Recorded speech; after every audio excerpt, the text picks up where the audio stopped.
There you go. Good evening, I'm Jennifer Willard, Superintendent of Schools, and I'm calling this meeting to order at 6:07 p.m. This meeting of the Southwick Talon Granville Regional School Committee is being audio and webinar recorded. Can we all please rise to the pledge of allegiance? I pledge allegiance to the flag of the United States of America and to the republic for which it stands, one nation, under God, indivisible, with liberty and justice for all. We will begin tonight's meeting with the election of school committee officers. At this time, I open the floor for nominations for school committee chairperson for the term commencing immediately June 16th, 2021. I would like to nominate Mr. Robert Stevenson to continue in his role as chairperson. I second that. Are there any other nominations? Okay. If there are not further nominations, I will call the vote. All those in favor of Robert Stevenson as chairperson of the Southwick Talon Granville Regional School Committee, please say aye. Aye. That would be 5. I'm gonna abstain. Okay, all those opposed? Abstained? 1. Okay, so that's 5 in favor, 0 opposed, 1 abstain. Rob Stephen is the chairperson of the school committee, and I turn the remaining nominations over to the chair. Thank you very much, Superintendent Willard. All right, so we're gonna continue this and fill in our vice chairman and our secretary. At this moment, I'm gonna open up the floor to nominations for the vice chairman for the school committee for this year commencing this evening. I would like to nominate Dan Ketchke as vice chairman. Okay.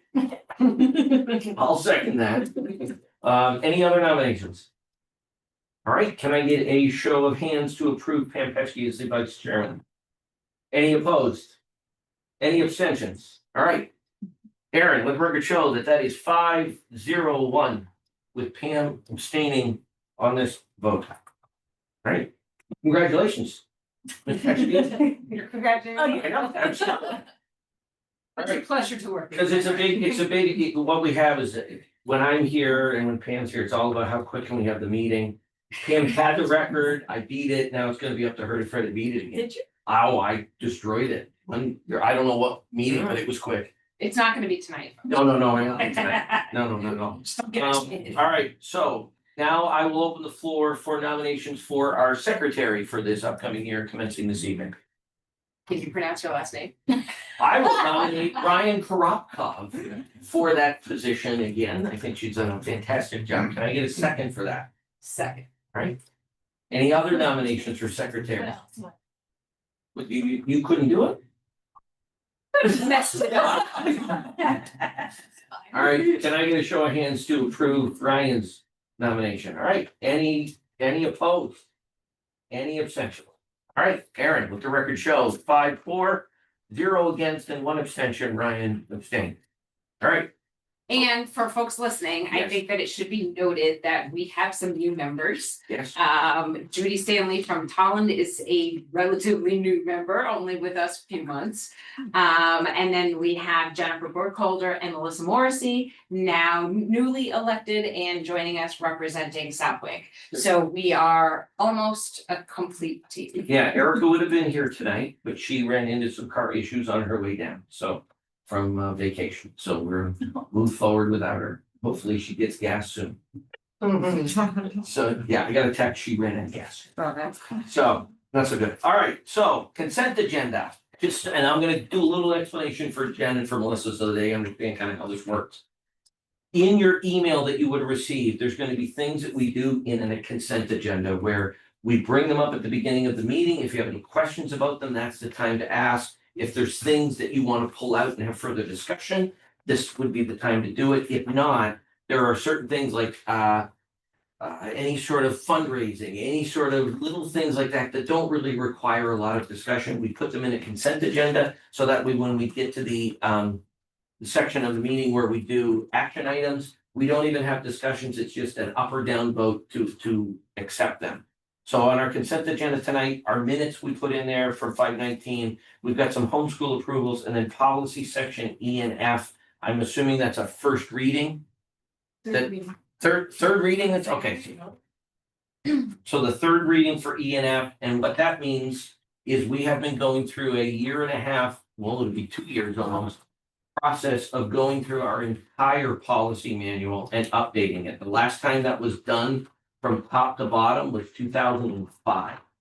So we're updating all of that. We're working in conjunction with MASC. We've been having meeting upon meeting. We are almost through the whole thing. So at the beginning of next year, we'll be able to get that all finalized. We're going through these section by section. And when we get them all done, all of our policies will be on a digital setup online. Right now, you go to our website and you can download them from our server.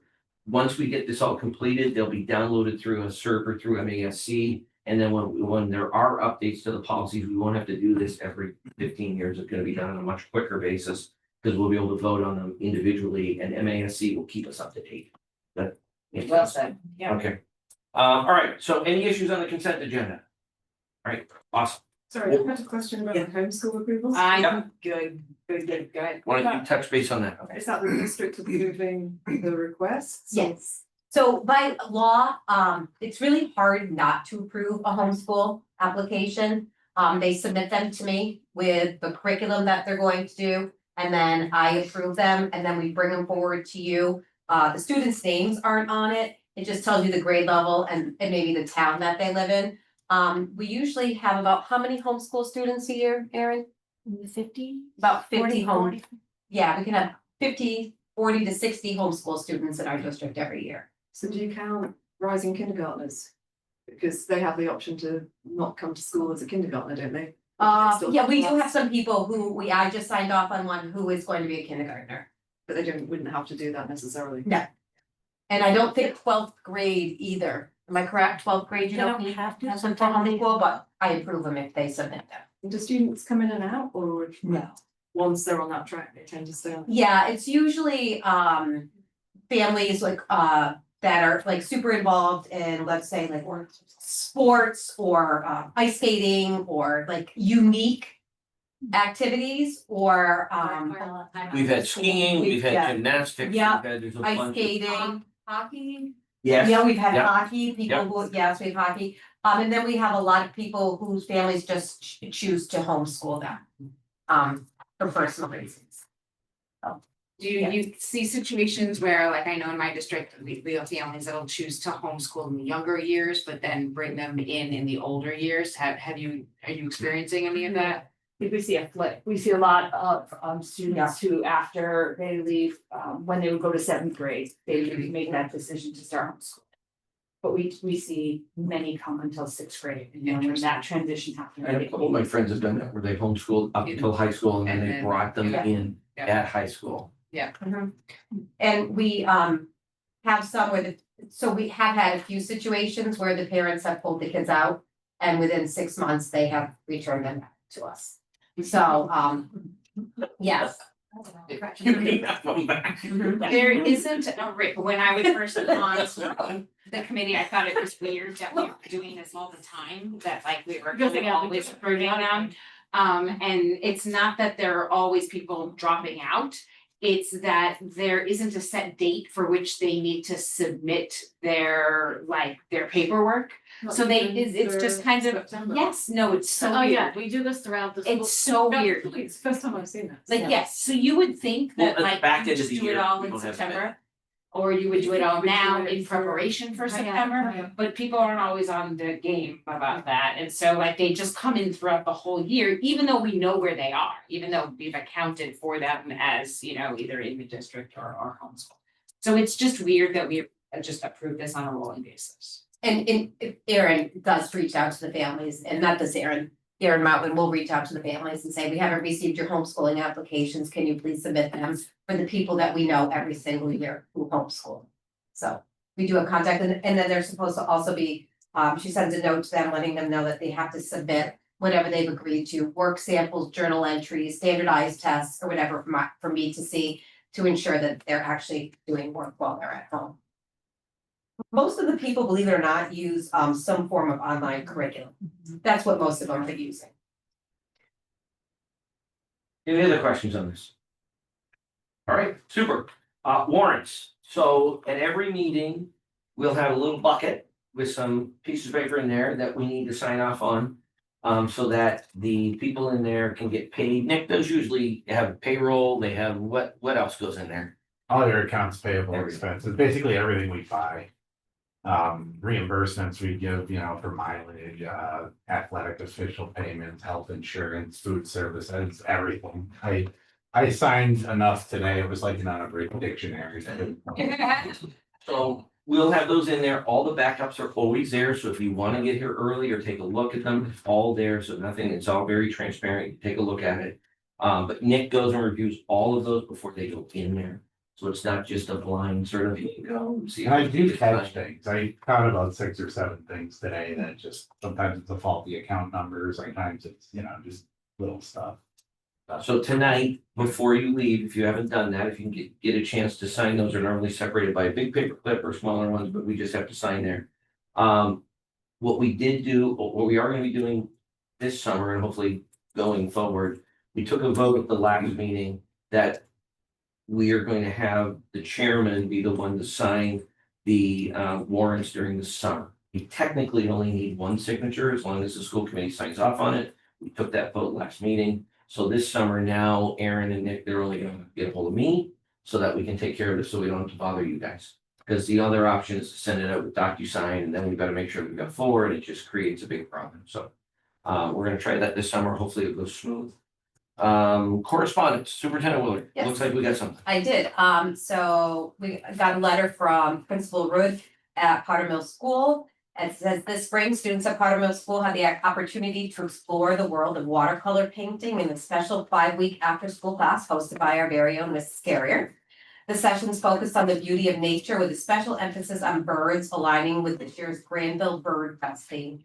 From there, the students' artwork was featured at Cooley and Company during the Granville Bird Fest, where their artwork was available for purchase, and a donation to the Powder Mill Water Club was made.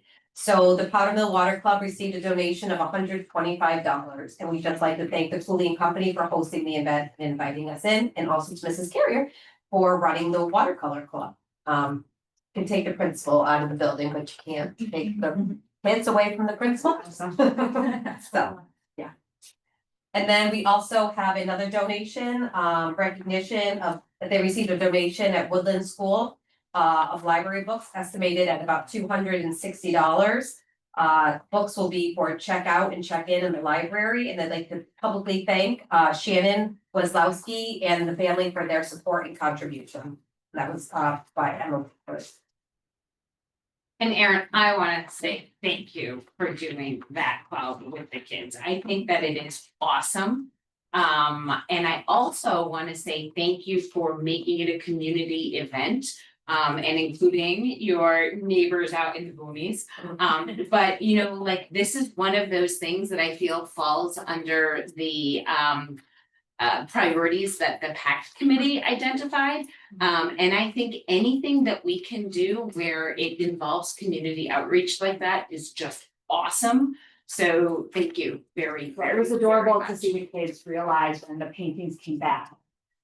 That they had sold something, because they're looking through the piles and they're like, what am I here?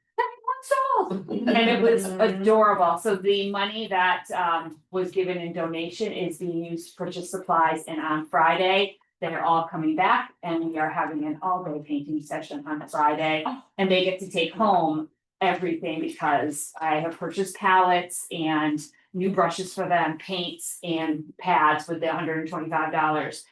With the money that they earned by painting, and so they'll all get to take those home, and hopefully I've created little artists, cross your fingers. So this is my fifth time, I think it's my 5th time running watercolor club. Yeah, my daughter did it, and she loves it. I'm very excited for Friday. Are you doing it at the library again? Was that last year that you? Last year we did the library, we had the show, this year we didn't do a show at the library, instead we did the Greenville show, so.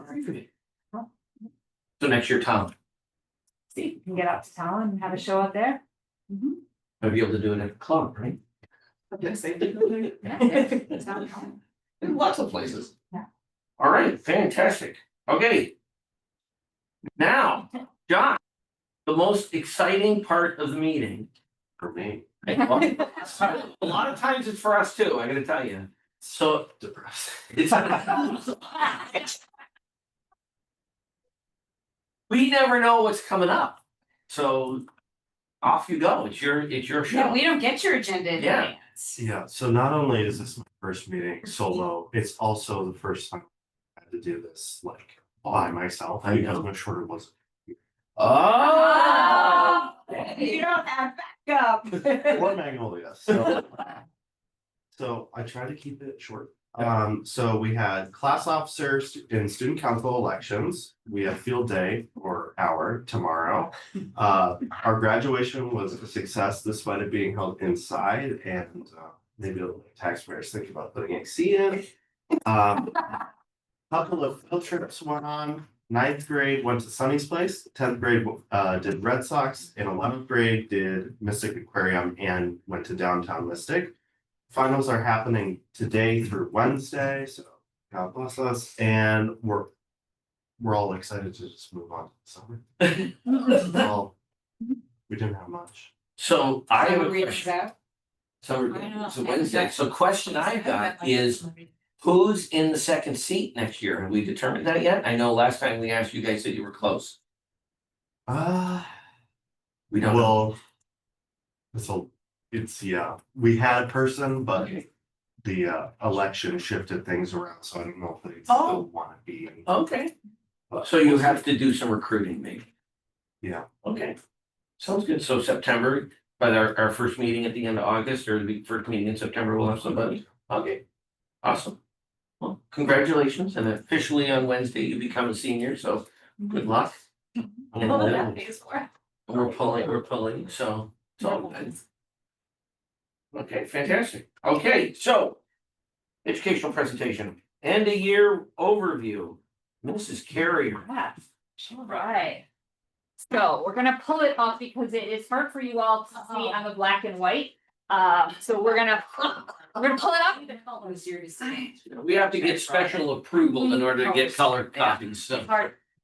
Okay.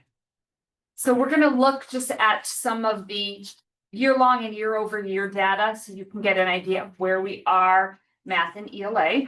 Can flip to the next one. So we'll start here. So we have been giving the dibbles for the last 4 years as part of our Science of Reading initiative. And this gives you each of those years. With, if we look at the top of the chart, back to 21, 22, it's BOI beginning of the year, MOI middle of the year, and then EOI end of year. So it shows you how the students progressed. Red is not what we want. Red means the students are reading below grade average, below grade level. The yellow is students who are at some risk of not being able to make the gains we want. And then we have the green and the blue. So pretty much red, yellow, just like you're looking at a stop sign or we don't like those, we like the green and the blue. So each year you can see that we start with a pretty large cohort in the red and the yellow, and we're able each year to shrink that over time. From beginning of this initiative till now, we are starting with a smaller amount of red and yellow each year. However, we are seeming to hit kind of a plateau. So the classes are coming in better, but we're not coming in exceptionally better each year. We are holding some of the growth, but we would love to hold on to more of that. But by the end of the year, if I'm reading this Yes. right, the last 2 years, we're at 67% that are at or above grade level, Yes. correct? So And this. then the first year, we were only at Yeah. 62, so we're got a 5%. For sure, yeah. So this is what they call the composite score. The composite score is made up of a couple of different subtest scores put together. And each year that changes, but this is the entire K-6 cohort.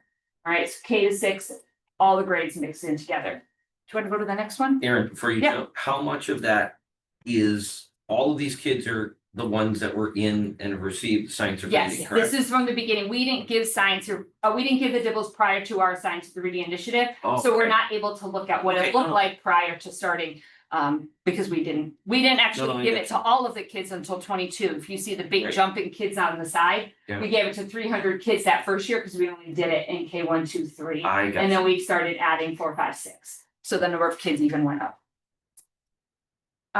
So this chart is, I'm usually a color and fancy person, but I had to lay off the color because we recently applied for grants. And this was a chart I put together for the grant, so I thought it would be interesting for you guys to see. So again, this is looking at K-6.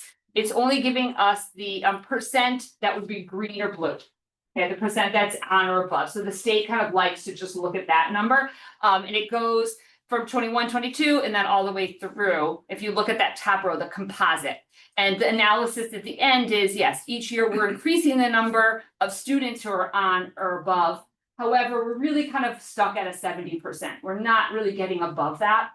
But if we take that score apart a little bit, that composite, because it's made of components, part of it is the oral reading fluency and part of it is the accuracy. So if we take it apart and we just look at those two pieces, you can see that our oral reading fluency, it started really low, 41. We were able to get it to 53 that first year. Now we're getting it into the 60s, okay? However, it's still only in the 60s at the end of the year. If you look at the next one, which is our accuracy, accuracy is how accurate a child can decode grade level text. Okay, so how many words are they not able to get through because they can't understand it?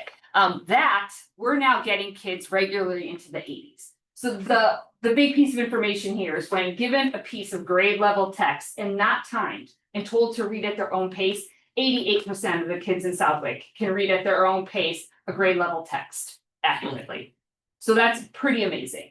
The fluency is speed. So what we're learning is that when we have them doing this in a timed situation, they're not able to do it with that automaticity that builds speed. Okay. Next one.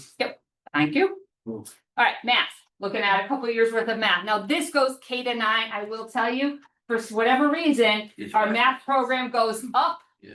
Okay. So when we get the scores from the reading, they go down and they go one direction. When you do the math, the computer does it up and it flips them. Okay. So here you can see end of year, beginning of the year. But again, this is building upwards instead.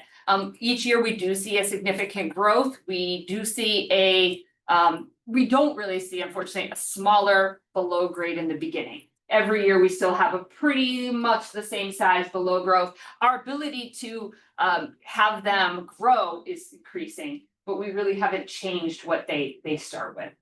Okay, and again, this is K to 9. Next slide. If we take this apart this year and we look at each site, so we know that SRS, this is 7th and 8th graders at SRS. It's 3 to 6 at Powder Mill, and it's K to 2 at Woodland. If we look at this, the overall largest group is still the SRS. We are seeing still an increase at Powder Mill and Woodland, a pretty sizable increase in our red and yellow, in our green, and a real decrease in our red and yellow. I do want to give a little bit of a caveat that at SRS, given that it's the 7th and 8th graders, there is some resistance to testing in 7th and 8th grade. So I don't want us to look at this and think math instruction has any problems in 7th and 8th grade. But the kids convincing them to take testing seriously can be a problem if you've ever spent any length of time in a 7th and 8th grade classroom. So please, when you look at this. So they may not be trying as hard as they. Bingo. Most certainly. And that's part of the age level. We know that, the younger kids, if you pump them, oh, you're gonna try hard on this. It's a lot easier to get a 3rd grader to put in a whole lot of effort than an 8th grader in the spring who's going, oh, really? Aaron- It's nice out. Aaron, here's the Yeah. question. At our 7th and 8th grade, is there any way of looking at, not necessarily anecdotal information, but if we look at, for the most part, we got consistent teachers Mhm. that are seeing the kids year after year after year. They've got grades.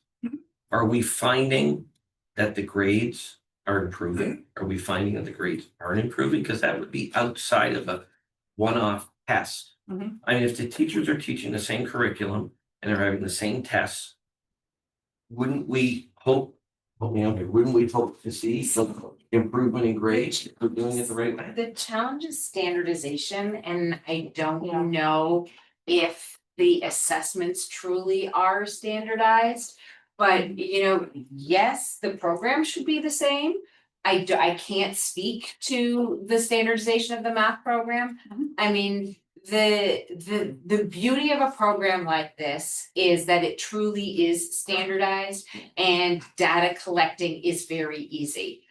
When you go to the individual kind of classroom stuff that you're talking about, you lose all of that. And so while engagement and motivation is certainly a factor here for these tests. Yeah. You're introducing other variables with the other assessments. So it's very challenging. Yeah. There's I mean- really no easy way Well, I mean, around this. The problem is that they're not gonna try it on the test, the data that they're getting is useless. Right. So the good thing is in the beginning of the year, we're really using that data to determine what they need to be working on. And we tend to get much better scores in the beginning because the kids know, all right, the teachers are gonna think that I need help with this topic if I do poorly on it. They're also they're- on better behavior. So they're far more likely to put it on at the end. Third term. At the end, they know, like, I'm not gonna have intervention. You know, my teacher isn't gonna pull me to the side to work on this because it's the end of the year. So the end of the year test tends to be, I mean, their beginning of the year is not as good as the other buildings, but a little more in line with what's happening, you know, so. All right, Next next, question. Oh, I'm yeah. Really not in this field. No, that's So, okay. does COVID have an impact on those higher grades too? Like my daughter's in 7th grade. And I've seen her struggle like way more than my other 2 children who are older at that age going through COVID. oh, Like, in these certainly, years. certainly, so we're still trying to make up the COVID lag, for sure. Yeah, so when we look at, for example, the MCAS scores, and we look over the past, 10 years, you can see the COVID dip, and we have not come back. In math, we actually have done better at coming back, and ELA is taking longer. We are coming back quicker than the state of Massachusetts for the most part. However, we're still not back to really where we were. In some places we are, but not across the board. So it is still more difficult for the students. There's a lot, there's a lot that. Expectations on what school entails. Yeah. Like, that's a big one, just even like coming to school. And then it has mental health after that.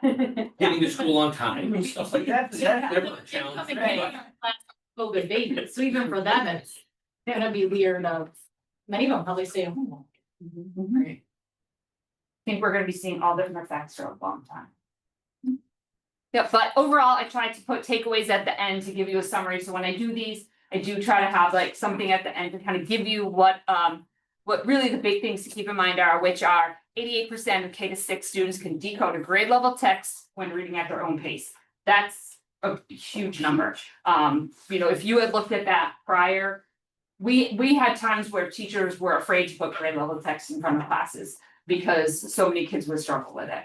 And now that's not a problem. About a third of our kids need to read more fluently to support comprehension and prevent fatigue. This is something we've been working on. You guys have probably heard me talk about fluency time and time again. It is still something that we haven't cracked, but what I'm learning now is no one has.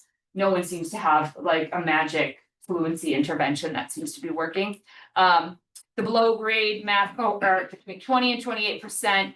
So we're always able to make that smaller, but we really aren't, it always depends on our start of the year. We're not seeing that carryover. So those are kind of our three big points for the end of this year. What is the assessment that we're using for the math? I know Stibbles for ELA, what are we iReady. using? This is iReady, iReady. okay, all right. They love iReady. Well, that's.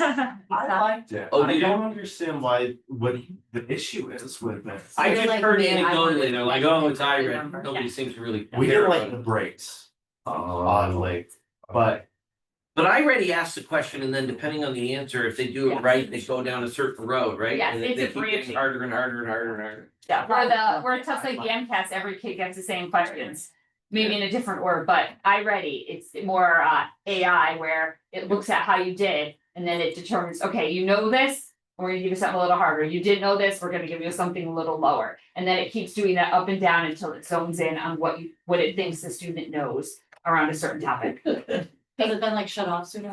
Alright, so for our nursing license. That's what we they- do, no, I do think, Once if you you get pass, enough right that's answers. on. And it shuts you off. Or if you fail, you get shut. Oh, yeah. Well, it doesn't Well, shut off, but it does, for example, in the ELA one, kids will test out. So that it will like have an initial few questions and then it will say, okay, we're not even gonna look at, for example, the coding or other sections because we can already tell that they can do that. So it just opts them right out of certain areas. And the truth of the matter, Dayton, going back to your question, like it is a valid assessment, Oh, yes. you know? Oh, yeah, no, It's- I'm not saying it's not valid, I'm just it's saying that if we How we already can know. figure out how to get the junior high kids, Yeah. seventh, eighth graders to take it more seriously, I think has to be. Yeah, that's why I wanted that little caveat. I don't want people to think that, You've heard that. you know.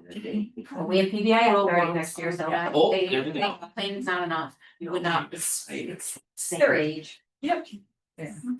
All right, what do we got next? That's it? That's my, any questions? So the thing that we have afterwards is AP score distribution, is that That you or is- later? That is in when you guys get to the AP, Oh, when we get, okay. if you wanted to No. I brought that. Unless you wanna, do we wanna do the data now? Yeah, do that. Take a look at Why don't that, you do the that now, data and then now. I'll do the review of the Yeah, superintendent. you wanna pull that up? It's, So I thought this was rather interesting, to be honest. Yeah. you wanna pull those up? Yeah, and I Yeah. gotta wait until it froze, so can you say? Alright. So, well, I can kind of intro it. So there is on the agenda a possible AP change to policy. And so following the the policy being brought forward, Pam had asked for numbers. So what is this really looking like? And so the question and the premise we started with was that kids who take multiple tests don't always have time to study for all of their APs. And so if you're taking 3 or 4 APs, you are choosing, all right, I'm not gonna study for all of them, I'm gonna prioritize 2. And they're gonna let one kind of go, or 2 go and not study for those. And so we wanted to see, is that really happening? And are we seeing kids who have many, are they failing a few each time? So I brought up the last couple of AP test years. So across the bottom, you can see it's kids take 3 tests, 4 tests, 3 tests, 2 tests, or 1 test, and then again, the number of kids who scored in each block. So in red, you'll see, for example, you know, for 3 tests, 2 kids got a score of 1, 2 kids got a score of 2, 2 kids got a score of 4, no one got a 3. For 2 tests, 7 kids got 1s, 11 kids got 2s, and so forth. So it kind of gives you the distribution of what those scores are. So What's the score to that? I'm sorry? Well, it depends on the class. 3, You want a 3 or better? you want a 3 or better? Yes. Yeah, but some schools will accept the 3, some schools Oh, you only mean accept the colleges. 4, yeah, the colleges. Yes. And I think what we've all kind of figured out that, look, what we're gonna end up seeing as this goes on and on is that the schools are accepting, they don't want to accept anything. They're accepting a higher and higher score because from their perspective, if they accept that score and say, okay, you're now getting college credit for this, that means they're losing thousands of dollars in revenue because these kids don't have to take classes. The bigger issue that really prompted this is that we have heard, and I certainly had 2 kids that took AP classes, and I got anecdotal information from dozens of seniors over the last 2 to 3 years that when they're taking multiple AP classes, they are not studying for all of these AP classes. They're gonna, because the scores don't mean anything from a grade perspective, it doesn't impact the grade at all. The reason that it's coming up is that from a financial perspective, we as a district have historically paid for the $75 fee for all of the AP exam. The question I brought up the last 2 years, and now Mrs. Carrier looked into this and she agreed with me, is that if we've got kids that are not going, and they know well ahead of time whether they're gonna study for this exam or not, we want to put forth a proposal and change the policy that if they're gonna take the test, they need to tell us that they're gonna study for the test, and then great, we'll pay for it. But if they're not gonna study for the test, super, we don't have to pay for it, because it doesn't make any sense for us to pay $75 for them to go sit and take a test that they're not even gonna study for. It's a waste of money. So what we want to do is adjust the policy that gives them a date for the fall and then the winter. That they need to let us know whether they're going to sit for the AP exam, and if they do that, great, we'll pay for it. And if they don't, we won't. And if, So if I you're mean, just see- going, That I Yeah. find interesting though. Yeah. The data isn't supporting your hypothesis. if you go to the well, you next don't know one. what it is. Well, Well, if if we look at, I'm sorry, go ahead. So this is the year of 22-23. And you can see kids taking 5 tests for 3. And then the most recent year, last year, Next one. and you can see, so the number of kids taking 4 tests, the only 1 student got a 1 on No. all of that. in No, having nobody taken did, 4. taking 4 tests. Right. No, one kid got a, oh, nobody got it, you're right, only one kid got a 2.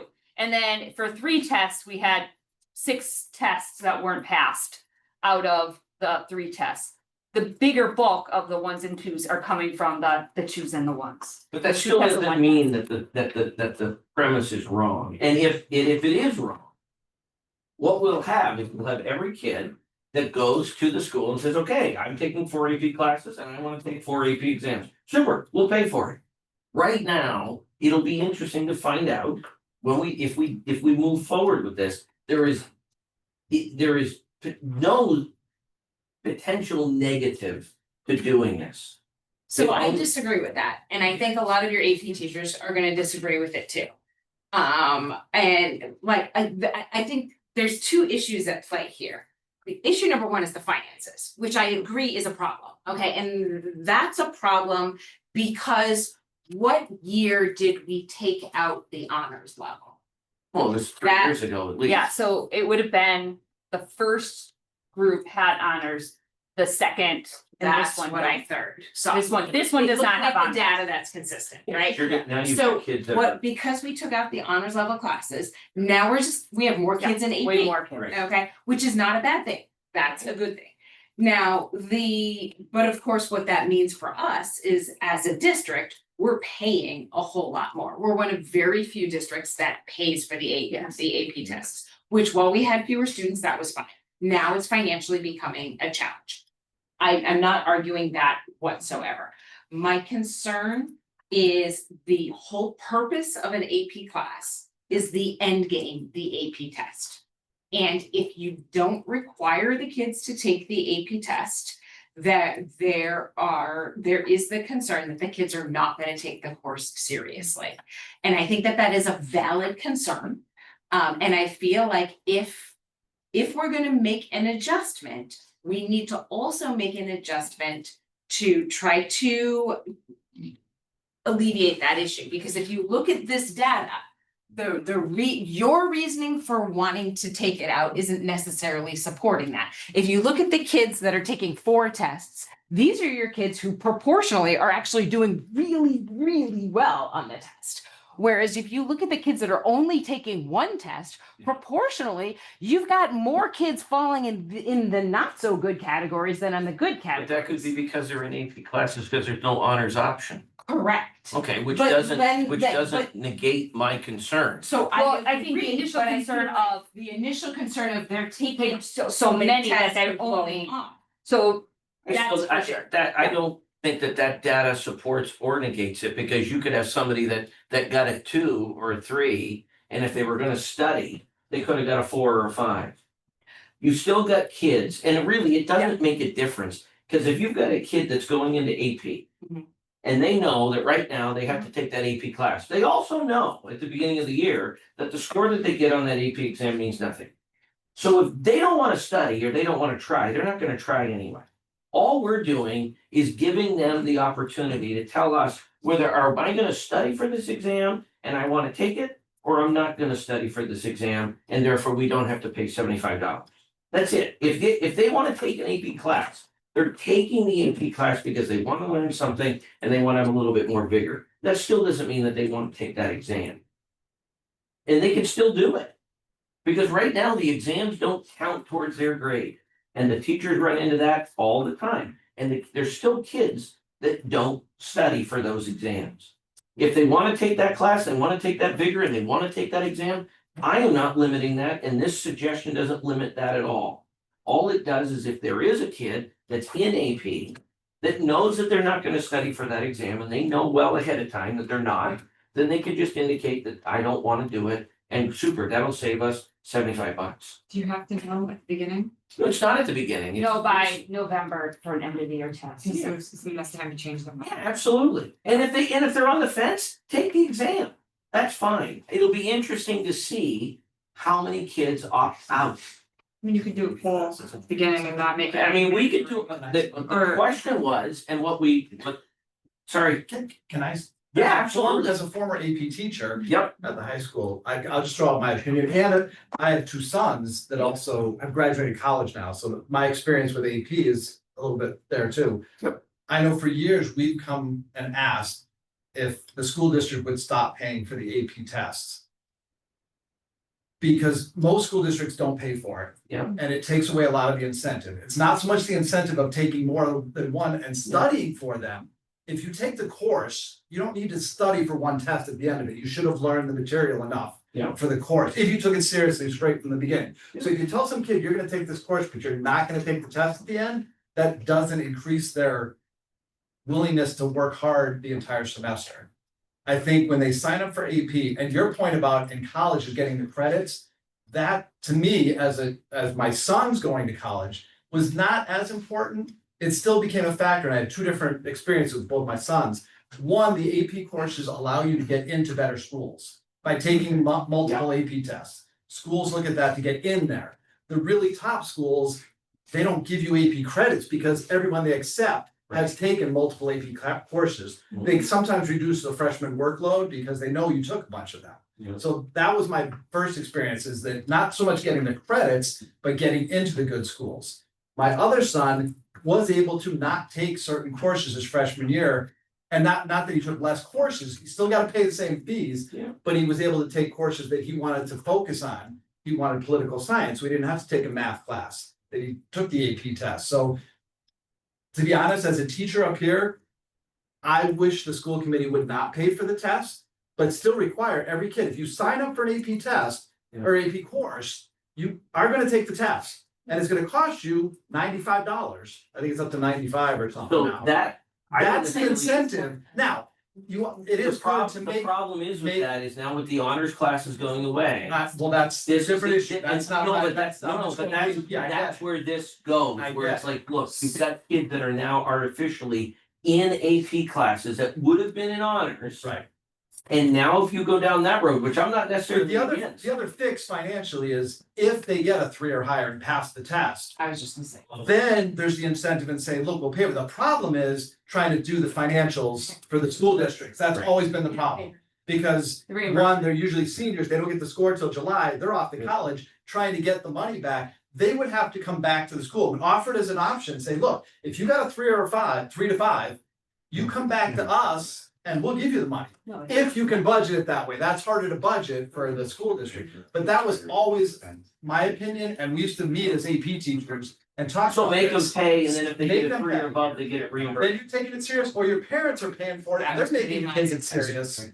And then if you pass I it, think that fixes most of it. That's been- I think. it's hard to handle financially usually. for I, kids. that's, But again, some kids may not come back and ask for it. You almost wanna make sure and say, look, you got a 3 to 5, you come back after you get your score, come back to us and ask for the money, and we'll give you the money.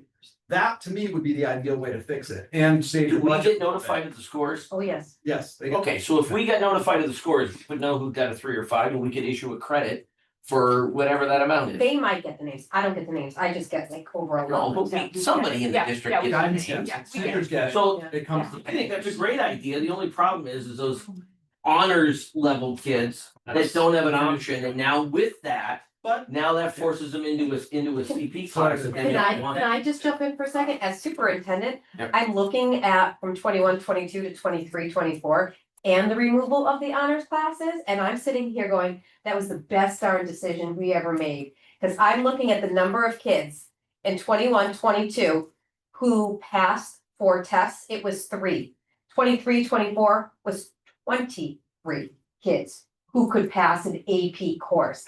I look at the number of kids who took 3 tests in 22 who passed it, 2.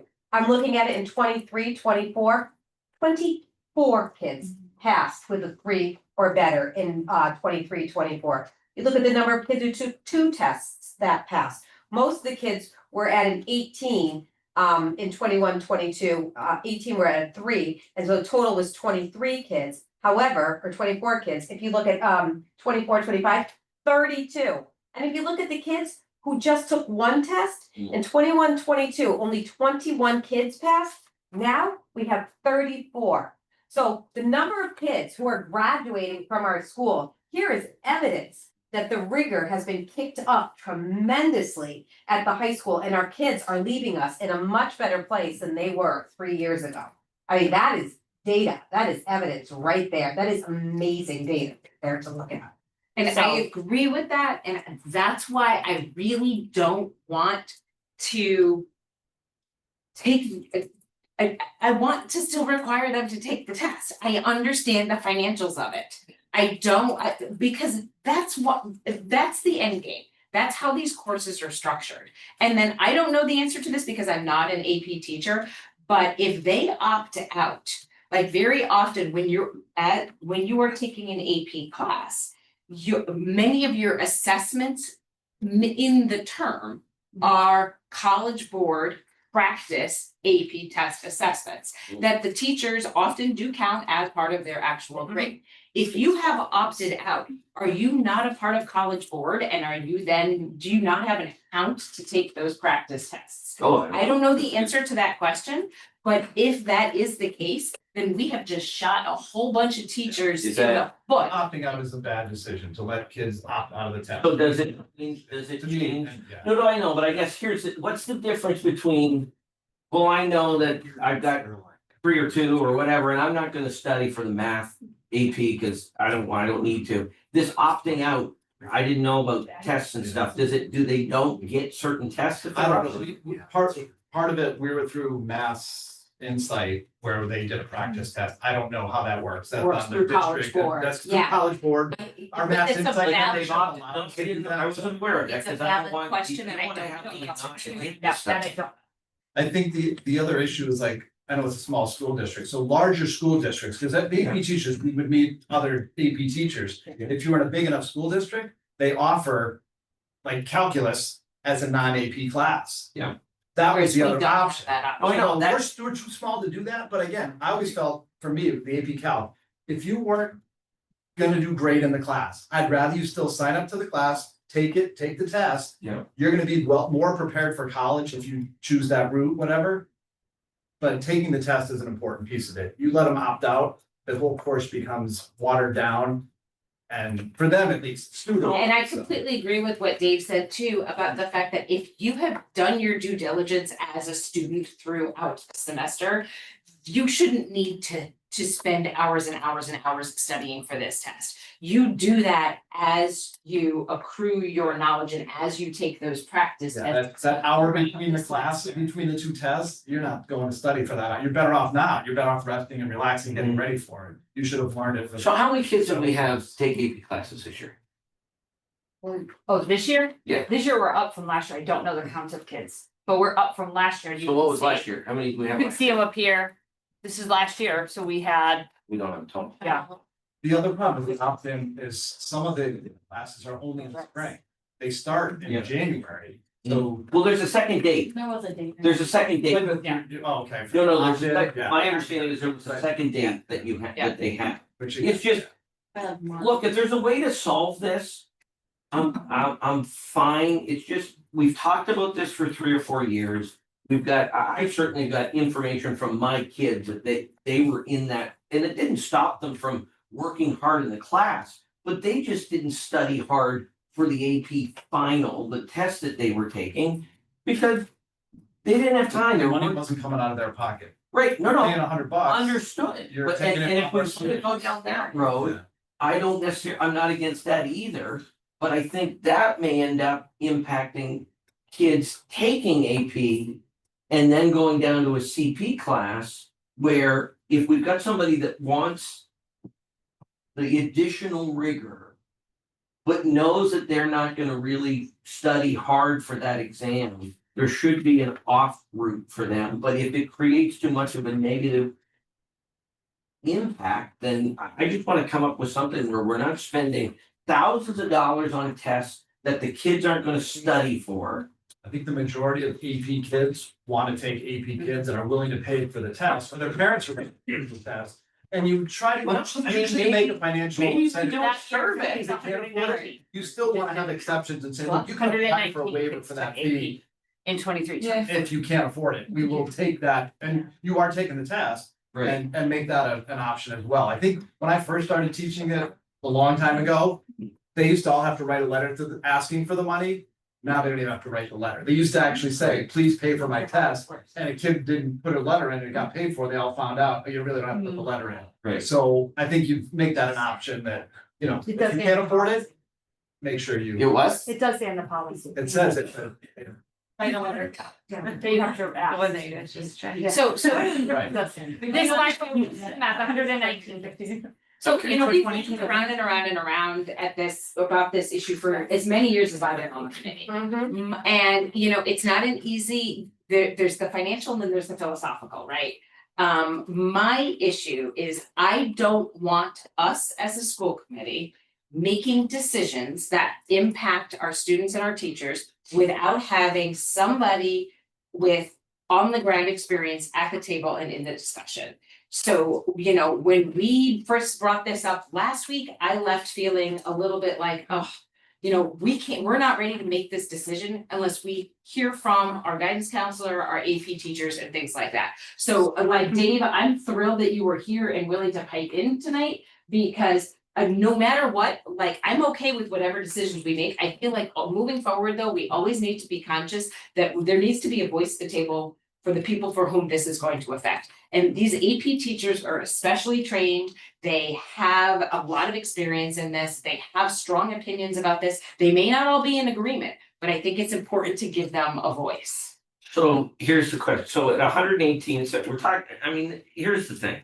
We're not dealing with $100,000 here that we're wasting a year. I mean, it's $9,000 in total.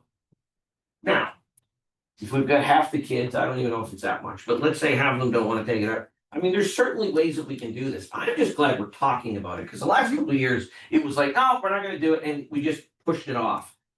Maybe this 118 times 75 is $8,925. I feel like, Over $90 now. Yeah. yeah, I feel like Okay. it's feeling All right, so 119 times 100, it's still only $11,000. But maybe we do this, Pam. Maybe since we've got a teacher that's interested in this, maybe we have something that we do next year, where next year, the goal is to try to figure out what we do. Yeah. I don't know what the solution is. I came up with one option. If we're not for it, that's fine. But I'm vehemently against just throwing money at this and the kids not having skin in the game. Now, whatever that looks like, I'm open to it. If we want to try to look and do something different, maybe we have a special little subcommittee. We can have an advisory committee to the school committee and we open it up and Pam and Dave and we can have a couple other teachers on it. Maybe we can, I don't know. Yeah, What do you think? Dave. yeah. You should retire from your job, Dave. Does that make sense? Rather than just. A lot of AP teachers discuss this stuff. We Oh, talk yes. about it and we. Yeah, I met with them too. We I don't did. come down and go. No. Meeting. So maybe, Talk and we about don't, this doesn't mean we have a monthly meeting, maybe No. we have. Maybe Pam and I, and we go to have a meeting with you guys, and we just get some feedback. So I think we should move it to ILT. Those two kids. Okay, all right. Yeah, we're gonna bring it on. And when you do this group, then you have some teachers at ILT. Pam is at it. Yep. ILT. I think that's So great. you I and Ryan did that and you with, need a third, I met with AP teachers last week and had more conversation with them around it. They have a couple different ideas and they don't all think the same. You know, so they're definitely willing to look at it. They did a little research and looked at what some other districts are doing. So they brought up the, you know. I just don't want us to just keep doing the same thing that we've done over and over and just burn money. I mean, that doesn't make any sense at all. If we've got a way for them to get some skin in the game, then that's great. And if we can come up to some sort of resolution that solves the problem in a unique way, then I'm all for it. I think that's a great idea. All right. And I do love our class. No, And I guess I've it's, had great experiences. listen, part of moving forward is when we put something on the table like this, it kind of jogs everybody to go, whoa, wait a minute. Then we're doing our job. So if it generates some interest and it generates a solution. If it comes out looking different than what we first thought, then I'm okay with that. Because it's better than where we were last year and this year. And that way we have something going forward that everybody's okay with. Does that make sense? You're I'm just, just smiling because I'm looking at 21-22. And in 21-22, we had one kid who took 4 tests. In 23-24, we had 6 kids who took 4 tests. In 21-22, we had 2 kids who took 3 tests. And in 23-24, we had 10 kids who took 3 tests. So I could keep doing the math here, but I am thrilled with this data. and I know we're having a different conversation, but I really, I applaud you for, taking, if there was an AP class, taking the honors away, because I really think that our kids are pushing themselves further than they thought they might have been capable of. And, we can see it in the numbers, regardless of whether they take the test. Yeah, if we're gonna have more kids who fail, because we're gonna have more kids taking APs. It's a philosophical thing, but I do think that there should be a little bit of ownership, with parents if you're taking this test. I really agree with that, because I know as a parent, I asked my kids when they were studying for this, because I just shelled out $215 check, so I don't know what I was paying for 8 years ago, but they were expensive back then. So I just think that applaud the AP teachers up at the regional school for the rigor, and we are moving in the right direction with the AP. I don't have an answer for you, but as a superintendent, I'm smiling.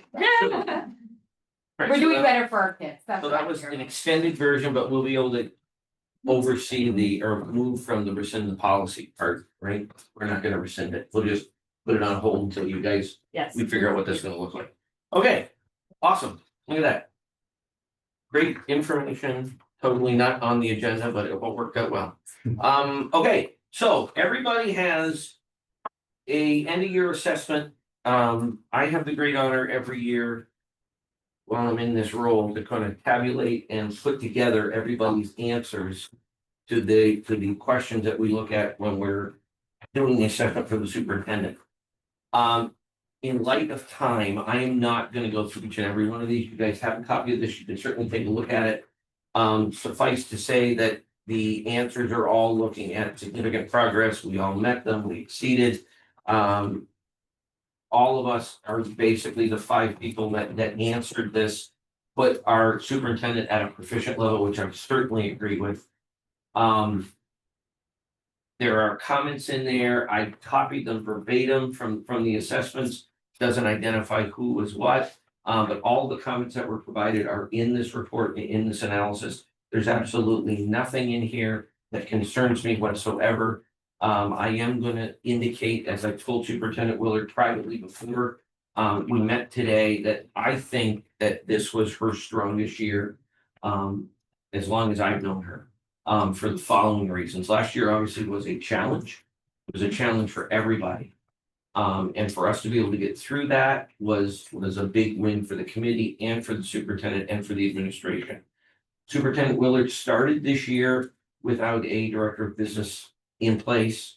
We ended up in short order, had a resignation from our director of curriculum and development. We had a change in the director of food services. We had a lot of changes, and I know somebody commented on that during the year. In my experience, when you have as many changes as we did, it opens up the opportunity for massive improvement. And I think that's what we were able to do in the district with the placements in these positions. We have an absolutely solid person in every one of these roles now, and I think the superintendent has surrounded herself with absolutely type A+ per people in these roles that allows her to do her job more effectively, efficiently, and she's able to concentrate her priorities on what needs to be addressed. She's been less, I know she may not agree with this, but less stressful this year. We've got a superstar in the business role. We have a superstar in our director of curriculum and development. And I think overall, if you look at the administrative group that we have right now, it's the strongest that I've seen as long as I've been on the committee. Pam's been on longer. But her being able to navigate through this year and all the challenges that we have run into, I think she's done an absolutely superb job in her role. And I'm gonna open that up to comments and questions that everybody at this point. So I agree with absolutely everything you said. What I do want to point out to probably you and Jen is that you know the most about what she does on a daily basis because you meet with her very regularly. Whereas those of us that are not in the chairperson role, it's harder for us to assess Jen, honestly. I'm gonna be perfectly honest with you. And I think that because of all of the changes that happened this year and exactly what you were saying, I feel like the rest of us on the committee didn't necessarily get the same exposure to her consistent work as you did, because she was busy wearing a whole lot of hats. Do you know what I mean? And we were not involved and invested in the daily hat wearing as you were.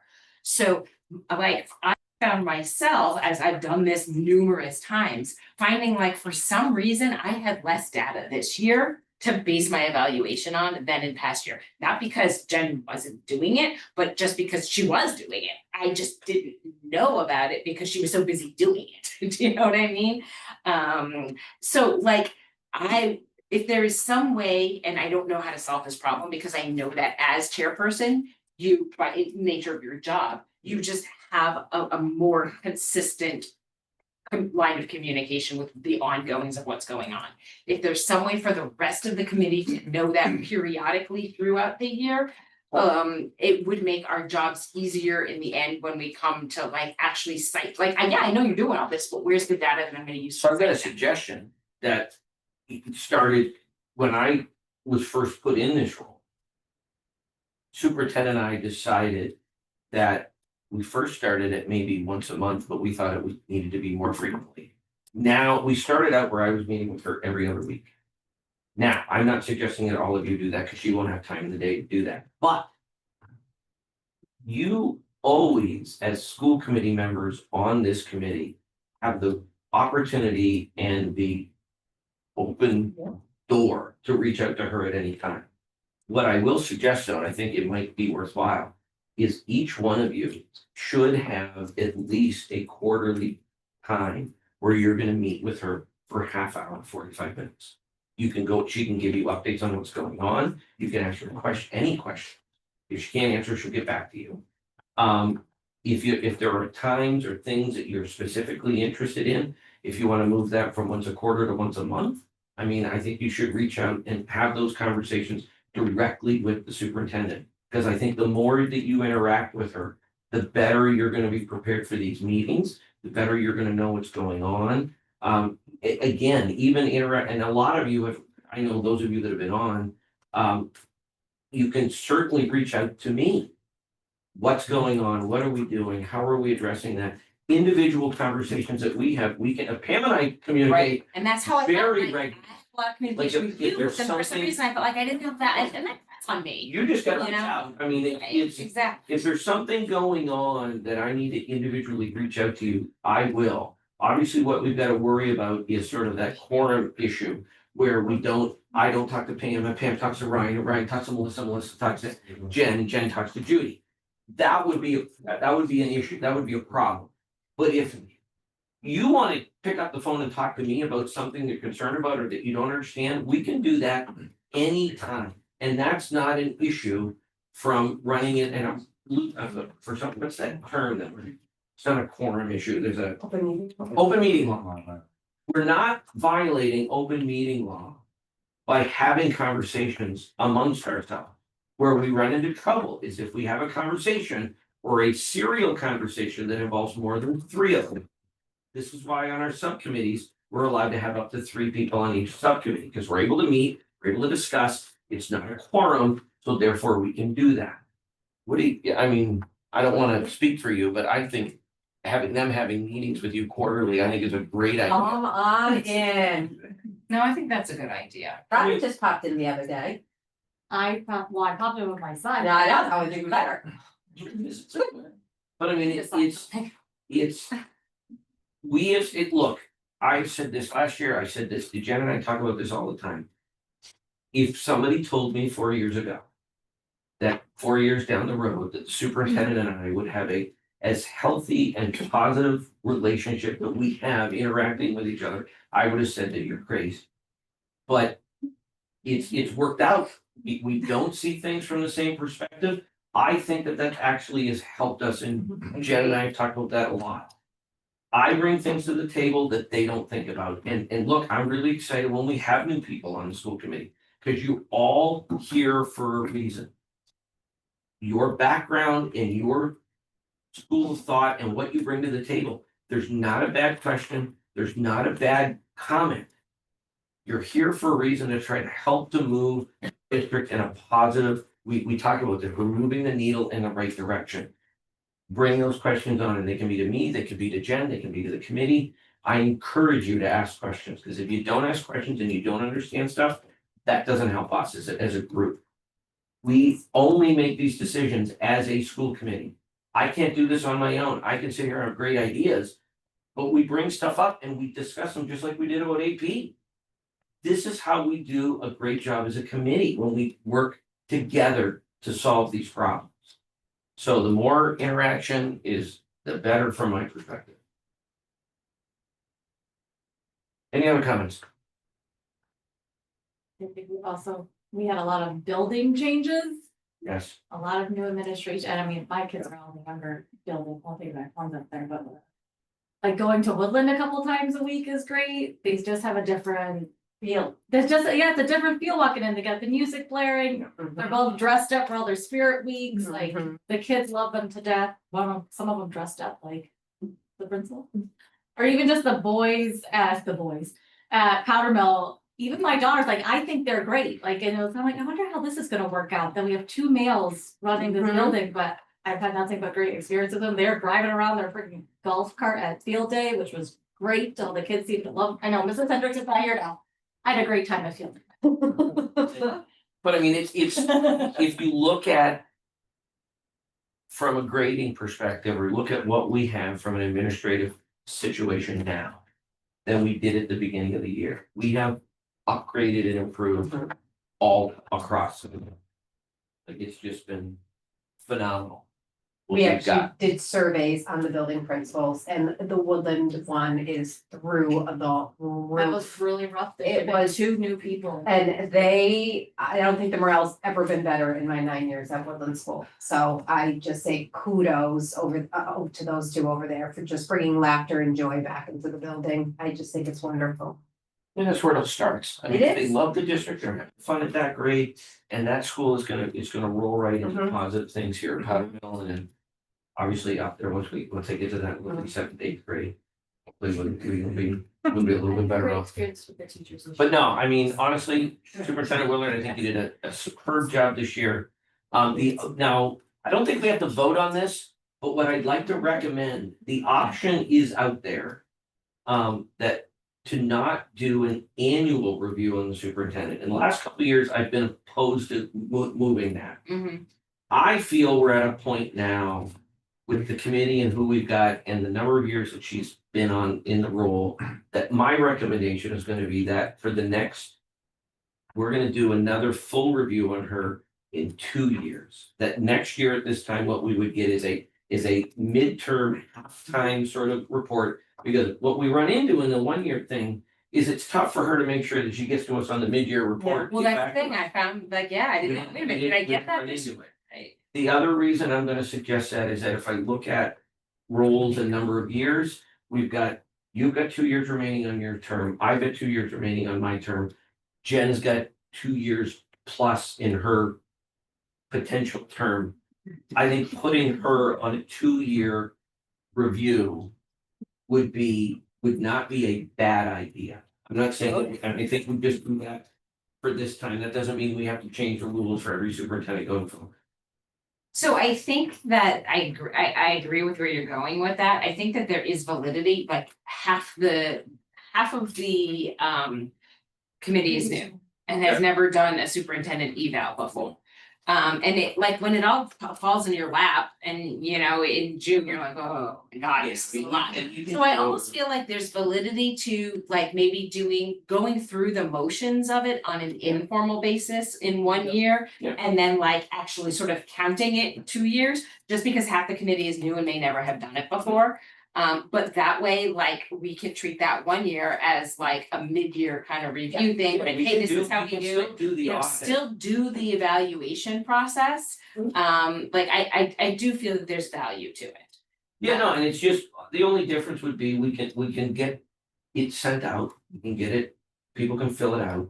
But we don't necessarily need to go through this process and do an end of year assessment superintendent can give her update, Right. and then we'll have a And chance. we can to even give- go through the standards doc and the superintendent can be like, well, this is what I've done for Yeah. that, this is what I've done for that, this is what I had intended to do, but I only got this much of it done, so I'm gonna Right. carry this over to next year. I mean, that's where it goes, that's what happens. Good. But it would be nice to kind of go through the evaluation doc, but then have her there with us being like, yeah, this is what we did. So. You and I have done a lot of talking on this, because what do you, Because we're good at that. what do you guys? Moving think on. about that? Judy, what's your thoughts on that? Moving this to a 2 year as opposed to doing it every year? I'm fine with 2 years, I like Tom's idea. Yeah, no, me too. Yeah. You guys okay with this? You're on the spot, first night, Ryan? I only have 1 year left, that's fine. Up and again? Uh-uh. You're not up, what do you mean? You're gonna have all these kids in the district? Okay, all right. Okay, no problem. All right, so I don't think we need to vote. Before you retire. I don't think we need to vote on this, right? Okay, all right, so we don't need to vote on that. So kudos, well Thank you, job well done. thank you. It's Right. great getting an evaluation in public like that. It's my favorite part of the year. It's my favorite, It's always my fun, it's favorite. fun to get a good review in Yeah, public. yeah. That's so Mhm. much. All right, so off to reports. Superintendent Willard, what do you got for us? Just have to say, huge shout out to Buildings and Grounds, Nick Bernier, our IT department, for really just quickly putting together a fabulous graduation and moving it from outside to inside so quickly. And I want to thank Chairman Stevenson and Serena Shorter for really working collaboratively together on this too. I kind of stayed out of it. Because I called enough weather days, I was like, I don't have to go to graduation weather day, that's someone else's job. Like, what are we doing? Like, I let it go. So I really just want to applaud them. It was magnificent. Yeah, it was a little warm, but I like it a little warm, so there was no complaining on my part. But I want to say, I just thought it was beautiful. I thought the speeches were great. I thought the kids were fun and their decorum and their presence and their excitement that day, really, I cried a few times on that stage. There were some real kids I'm gonna really miss. So I'm sure I'll cry next year with you too, Josh, but yeah, that was a great class and it was just a beautiful graduation. So applaud everybody who was involved in making that happen. Awesome. And I'm a hugger.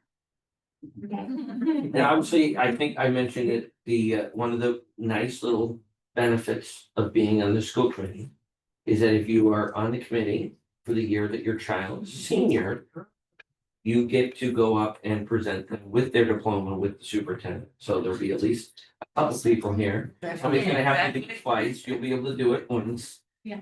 But yeah, so it'll be, it's always fun. You gonna be okay? I know you. No. Like, just You the didn't, whole you didn't fun make of it through this. Josh. Already off bad the for stage. me. You were ugly. Seriously. Yeah. That time, like little. They have the seniors? Sneak up on you. Well, I believe When the this one seniors, here like- will be able to go up on the stage as well, right? Yeah. So we have three of you that'll be doing this because Erin will obviously be able to present Bridget with her diploma as well. Think about kindergarten too. Like I see Josh, I'm like. He's been friends with Avery forever. Oh, there we go. All right, so Nick, what do we got tonight? All right, I'm gonna be brief because I'm just about the only thing standing in between honoring retirees. and going to be much more, you know, much more memorable than what I'm about to present, but I've just got a couple of things. Auditors report, we're gonna skip that, still haven't gotten it. We've got a draft. Yeah, it should, I mean, I'm expecting any day now, which I've been saying for the last 3 meetings. Usually, I guess historically, whoever was in my position would just go over the summary portion of it with the committee at the next meeting, so hopefully, well, in August, I better have it. But I can I'll just email you the summary report prior, so at least we have it once I get it. I believe I said 2 meetings ago, I think there was a lot of stuff that occurred this year with it. Just a comedy of errors, just turnover, the company being sold twice. So I think, we give it 1 more year and then perhaps it might be time to go auditor shopping. Okay. But I think, I gotta give this year a grace year, just due to all the stuff, some of which was out of their control. Moving on to summer warrants, Chairman Stevenson mentioned this earlier. Traditionally, how many of you signed the warrants? Is it four? So I made a mistake. We do need to make a motion and do that time. We didn't approve it last meeting. I thought we did because we talked all about it, but we have to, I'll add that in there on the fly tonight. Okay, yeah, basically that would just give Chairman Stevenson the power to unilaterally sign the summer warrants for efficiency purposes, because you don't meet again until August, and frankly, we have to pay our bills. And payroll needs to be signed because people enjoy getting paid every 2 weeks. I believe the thought is that at a future meeting, the amounts of the warrants that were signed would be discussed in the name of transparency, so at least, you'll know. What we could do is we could probably give a summary. I'm sure you could do a summary report of what was signed over the summer, right? Yeah, I mean, usually, different committees do this in different ways. A lot of times it's just that the amounts are read as an action item and the committee votes on it. Like, move to approve the payroll on June 5th in the amount of blah, blah, blah, blah, blah. We could even look at. After the fact though, after it's already been out and paid. You can do it as a Done consent it. agenda. Yeah, There we go. I've seen that done. No, too. I think that's great. Let's do consent agenda. So I feel like that'll help us. That way they can get the information, give up the summary, and then we just move. Okay. But then what'll need to happen is like Aaron, I believe, will have to keep track of all the things that are signed so they can get on the consent agenda with the right amounts. If that makes sense. That's fine. Sound good? You can take care, make sure that happens. Somebody needs to make sure we take care of it. The next thing is a maybe year-end close transfers. At the end of every fiscal year, we basically have to prepare to close our books, and a lot of times that involves moving money around to cover accounts that are in deficit and, get stuff ready to make the balance sheet to certify our E&D. School committee policy states that transfers $5,000 or above need to be voted on and approved by the school committee. Closing a fiscal year often involves sometimes 100 transfers, depending on what your accounts look like, and oftentimes the amounts are more than $5,000. We have to have the fiscal year closed by pretty much the end of the second week of July. And again, you don't meet again until August, so sometimes school committees will vote to allow the business office to do all of the transfers they need to do in order to close the year, knowing that some of them are gonna be above $5,000. Other committees say we don't have to vote on that, just do what you need to do, and, obviously you'll know when E&D is certified, and you'll be privy to all that information. Can't we do the same thing like we're gonna do with the consent agenda for the payments over the summer? You could, it's up to you, it's honestly within your purview, I just. Quite frankly, I trust Nick. I bring it up at every June meeting to know. We'll do a motion. And he's got my full blessing to do whatever We'll the do a heck he motion wants. just to do it where we'll put it on a consent Yeah, agenda at the first meeting as to anything that you've had to do just to make it official. Which means you'll probably get a list of transfers that's about. That's fine. We get that, and that's why it's perfect for a Um, consent agenda. yeah, So yeah. that's. You trust him. You okay? Yeah, it's just my allergy. She's all tore up about her review. About the year-end closes, man. It's the EP. Yeah, the next thing is, it's just an announcement more than anything else. We have been approved to be a CEP district for our, food service program. Which means what? It basically means that we've met a federal threshold where all meals would be considered to be free for students because of some percentage. So is this a new thing that went into play in the new administration when we were worried about funding for meals coming out? Well, that we still have to worry about that. Okay, Basically, to be a C, it means community eligibility provision, and basically what it means is that a high enough percentage of students are low-income students where rather than having folks fill out the free and reduced lunch forms, you get reimbursed at a certain percentage of kids that would be getting free lunch, and you don't have to do the paperwork anymore. okay, Let me think, December of 2020, the federal government lowered the threshold from 40% to 25%. okay. We would have qualified at the end of last year, but I wasn't here, I'm not gonna speak to it. We weren't the CEP district then. Okay, However, it was a priority of ours to do that at the end of this year. It needed to be done by June 30th.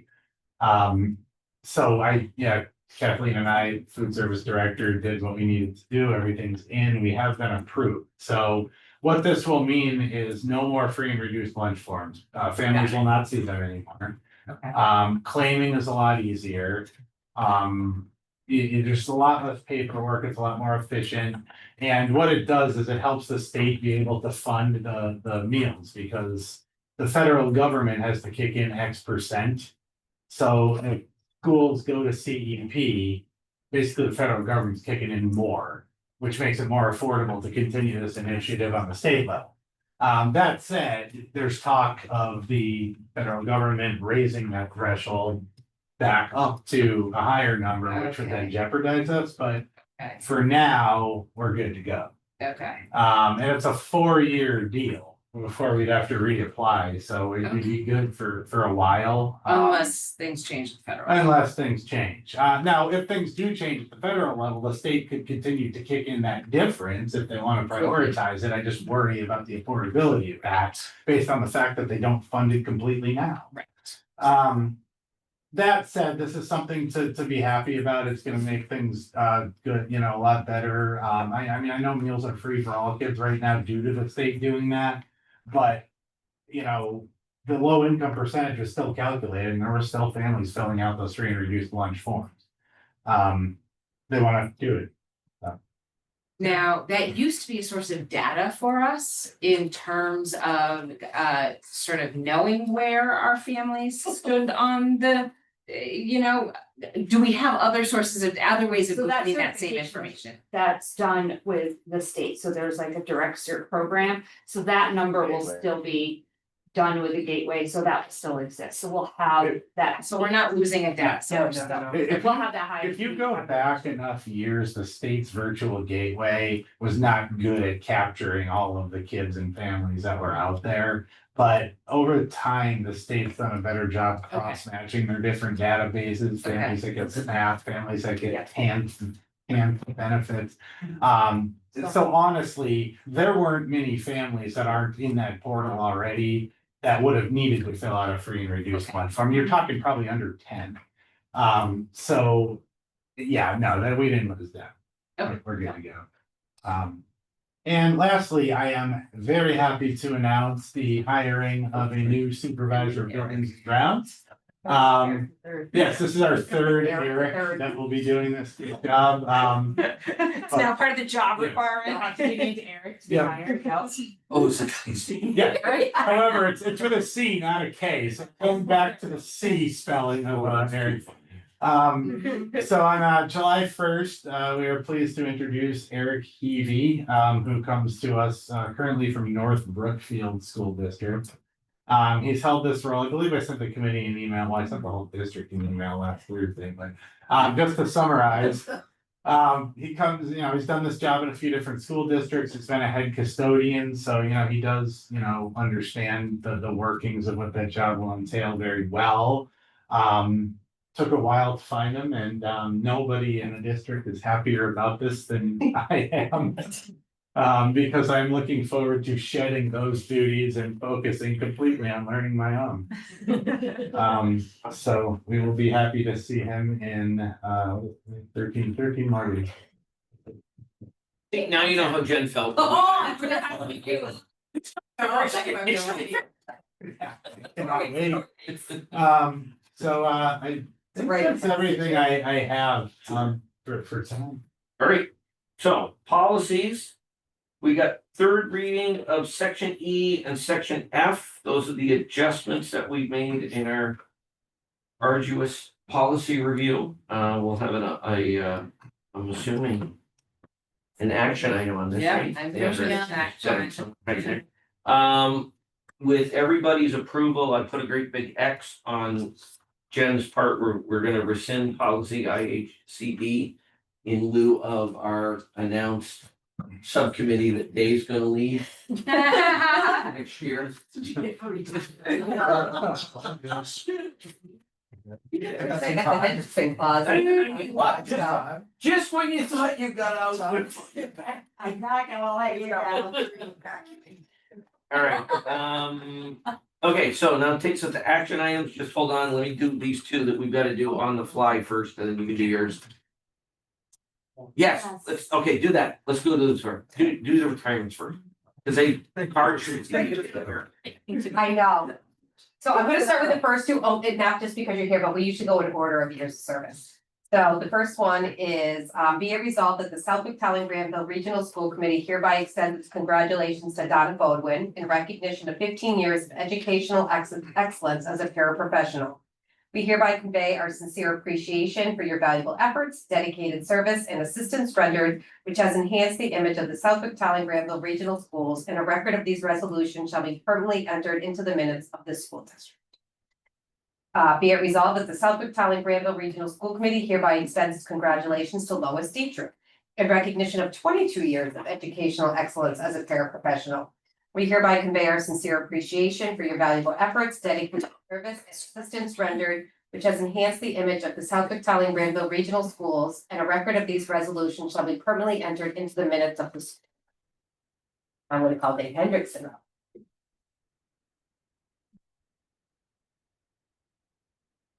Be it resolved that the Southwick Talon Granville Regional School Committee hereby extends its congratulations to David Hendrickson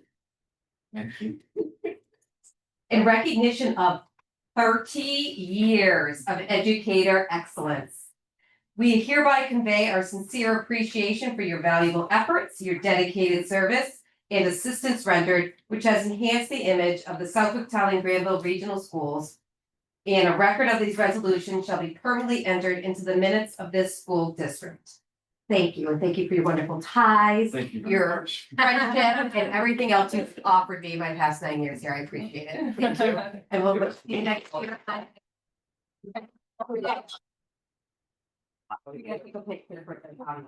Yeah. Steve's the picture guy. Do you want to be in it too? Sure, why not?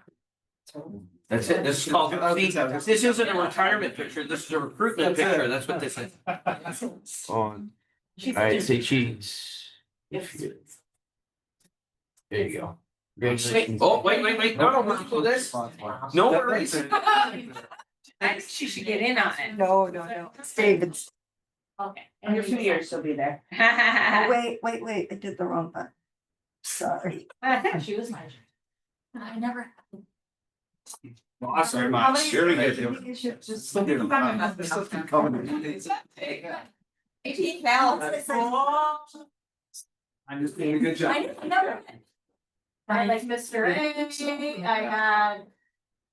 Oh, what was her name? All right, we got another one, even longer. Oh, no, this is actually, no, it's not. Oh, be it resolved that the Southwick Talon Granville Regional School Committee hereby extends its congratulations to David Wallace. Right there, so right here. Keep going, in recognition. Keep reading. In recognition of 27, as a math person, you can appreciate this, and as an architect or all that fun stuff that you do, 27 is one of my favorite numbers. 27 years of educator excellence. We hereby convey our sincere appreciation for your valuable efforts, your dedicated service, and assistance rendered, which has enhanced the image of the Southwick Talon Granville Regional Schools. And a record of these resolutions shall be permanently entered into the minutes of this school district. And as they say, you're irreplaceable, and I'm being serious when I say that too. You are. Absolutely. Over here, Dave. He's irreplaceable. I We know. can't find anybody to do his job. Ready, here you go, Dave. Alright, there you go. You can come right up front there. I already, Oh, you already took one? no, I already zoomed it. Oh, there we go. You gotta get my thumb out of there. I'm sorry, just. It's all good. It's in- I You gotta want put me it to on help you? throat. I haven't been having a very good couple days. Okay. There we go. Awesome. Irreplaceable. Irreplaceable. Congratulations.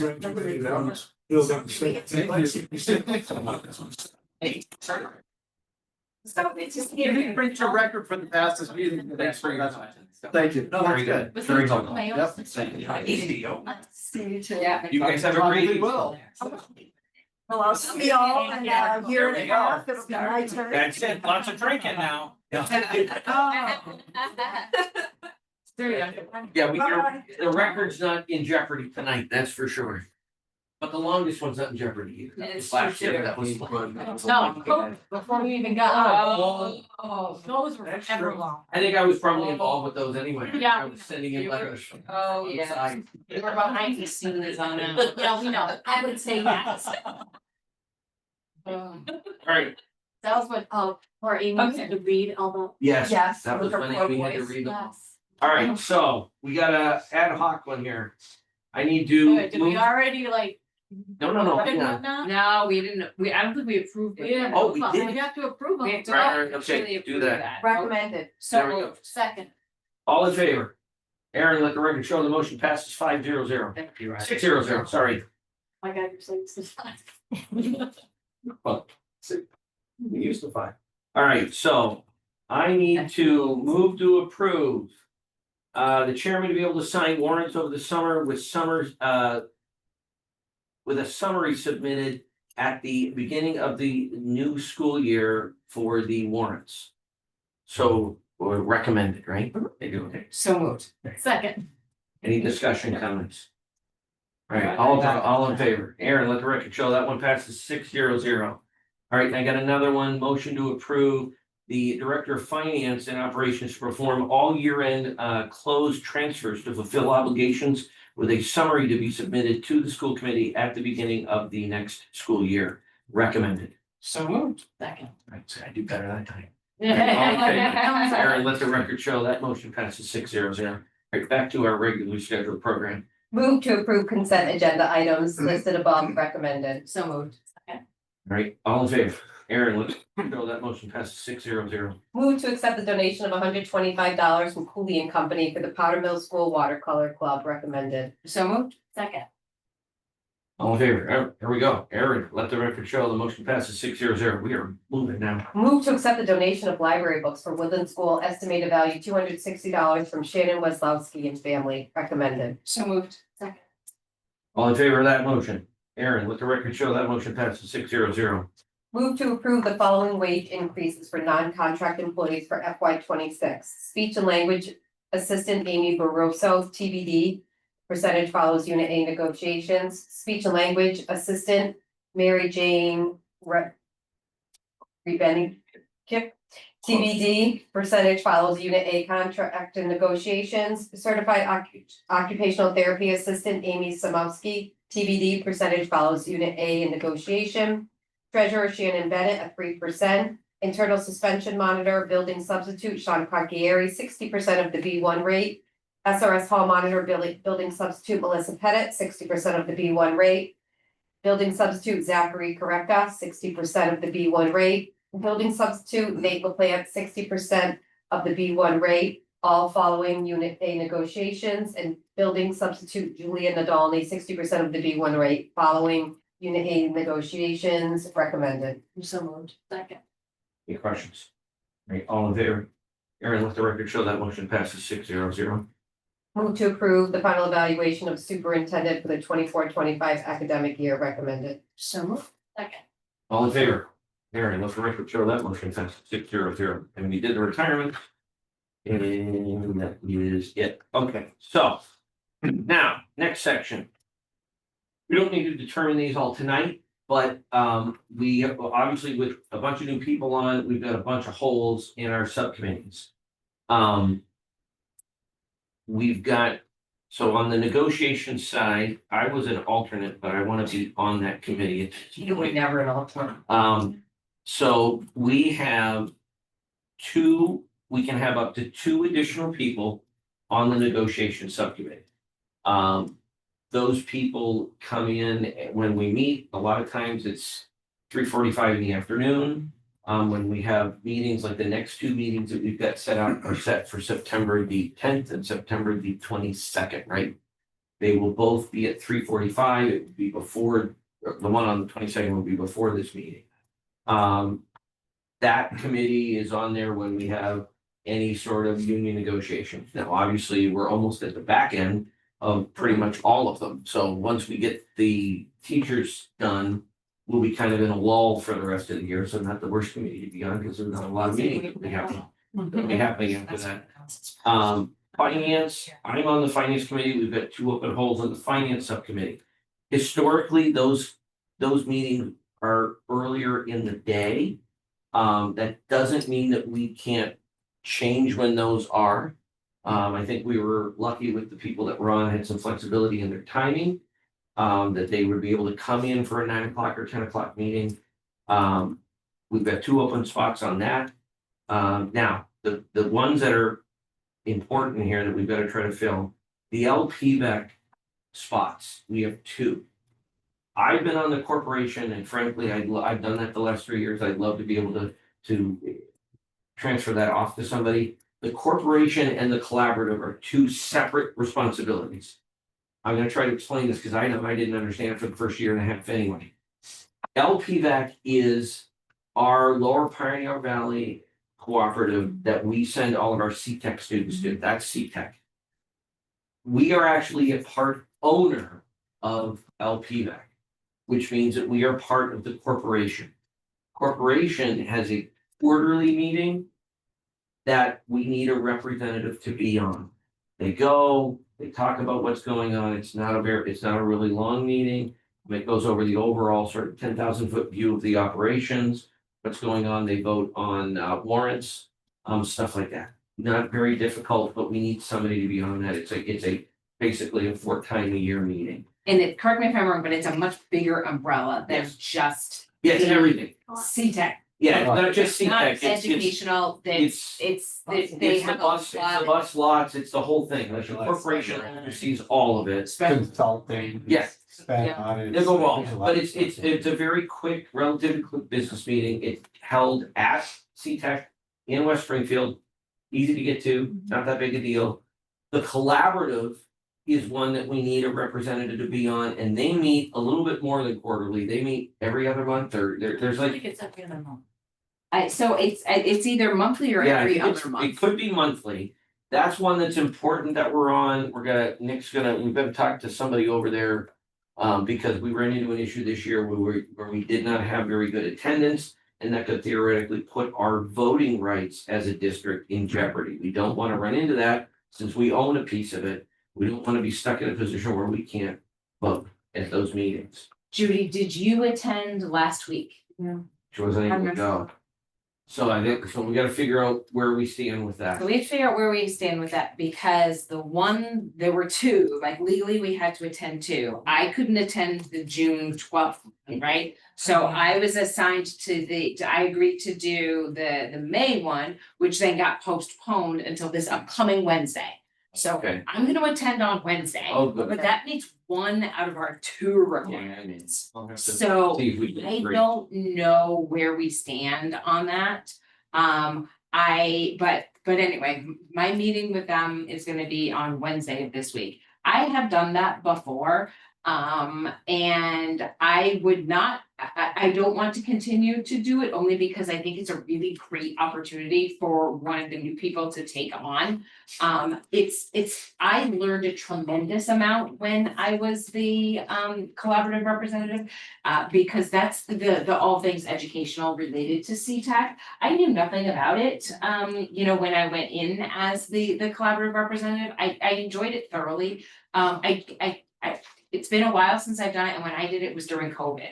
So we were doing a lot of it like via Zoom. I know they do meet in person in West Springfield. I don't know if it's monthly or every other month. Well, you can probably confirm that. in the next meeting. I can definitely confirm that on Wednesday, but I would strongly suggest that one of the new folks consider that one. It was a great learning experience. And we definitely need representation on that. What time is it typically? Usually about 6 o'clock in West Springfield. Yeah, I know where my daughter goes there. Okay. Yeah, so it's a nice setup. They meet downstairs in the basement with a nice big room, and it's a great setup. But yeah, it's very important that we have somebody going to those meetings. Policy, right now, we've got Pam, Ryan, and myself on there. I certainly have done that the last 4 years. I am fine with if somebody wants to jump on that policy committee. I think that's a great committee to be on. I don't think the load is gonna be as heavy next year because we're pretty much all done. Reviewing all the policies. I think it'll be just our job to stay on top of the communications that we get about changes. From Mass. Like, I feel like that's gonna be that, our job, our role is gonna shift. Then we've got buildings and grounds. I'm on that with Erica. We've got an open spot right now. So if somebody wants to get on buildings and grounds, Do you guys meet on that one? oh. It's a quarter, once a month. It's gonna be, we've got, Once since I've been here. yeah, we've done a couple. I mean, it depends, it's really an as needed setup. I think we're gonna need to meet a bunch of times next year because we've obviously got that grounds proposal that we are looking to sort of put forward and kind of finalize and get in front of the towns and everything, but there's an extra spot on that.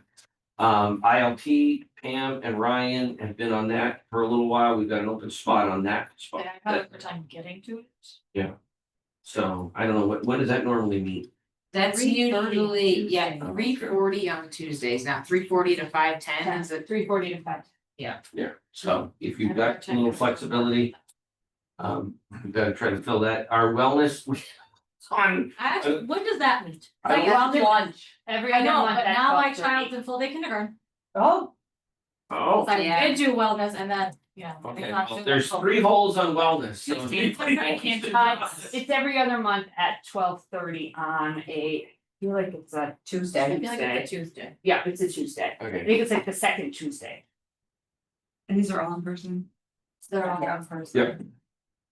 We have Sped, Pam and Ryan are on that one. Erica's on that too. That, I don't know what kind of frequency they meet with that. It's not consistent. It hasn't been consistent. Technology. Been consistent. Technology is not consistent. We've got a couple extra holes on that. Capital Committee is open right now. That is only a very short duration during the year. What, Thursdays at 7? I don't know. Like- Russ was, Very minimal. yeah, it's not very difficult at all. Athletics, I have no problem continuing with that I just set up meetings with the principal and the athletic director. So I meet with them 4 times a year. And then legislative liaison, we typically rotate that. If somebody is interested in going to that, let us know. We have historically sent one. If you've got 2 people that wanna go, we can do 2 people. It's down at the Cape, in November, so it's not like prime time, beach time, but we go down. It's a combined conference with MASC and MASS, so the superintendents are there, school committee representatives are there. It's a very interesting conference. There's lots of stuff they're talking about. Pam went last year, right? 2 years. 2 years ago. I went 2 years. Did you you go just last go this year? No, Erica was supposed to go this year. Oh, And then I went the year Oh, before. okay, and that you went went 2 years. Oh, wow, okay, it's been 3 years, okay. So I went once, it was great. If one of you wanna go, we're more than happy. I'm not looking for anybody to volunteer to this tonight. I want you guys to digest this and just let me know what you're interested in doing. And we'll hopefully fill this in. Like, Erin, can you like email out, I don't know, when, a general, when Yes. they meet, how often, what days, what time, not you. The commitment. Yeah, Okay, Aaron. sorry, no. This Aaron, is already, she's Aaron, behind now. Okay, you know, just so that like that we just spewed it to them. right, absolutely. All right, so public comment, guess what? There's nobody here, so we don't have to do public comment. All right, committee discussion, old business. Anybody got anything for old business? All right, Covered the 8 people. new business. We got finance subcommittee, which we're not meeting tomorrow, so that's gone. Summer workshop, we're not gonna need to do a poll because we ran out of days. So right now, the plan is for us to Is meet it the on, only time we can? yeah, because between me being on vacation or superintendent or other, it's, we don't have a lot of options. What we normally try to do in the summer is we send out this lovely poll as to when people can meet, and we always end up dealing with one day anyway. So this year, we're gonna get rid of the whole rigmarole. We're gonna try to set this up for August the 19th, which is a Tuesday, right? It is. And the location is TBD. We sometimes have it up in Collins. Last year we had it in Granville. No, last year we put it down here. The The year year before was. Oh, 2 years. Okay, so it should be until We'll do it, Yeah. yes. Yes, we can do it in town. It's It's nice. a full day or it's an evening? It's normally like a half a day. So two. We go, we start in the morning, we do like a little icebreaker, we try to get the principals and the assistant principals there. School committee's invited. Is that a bad day?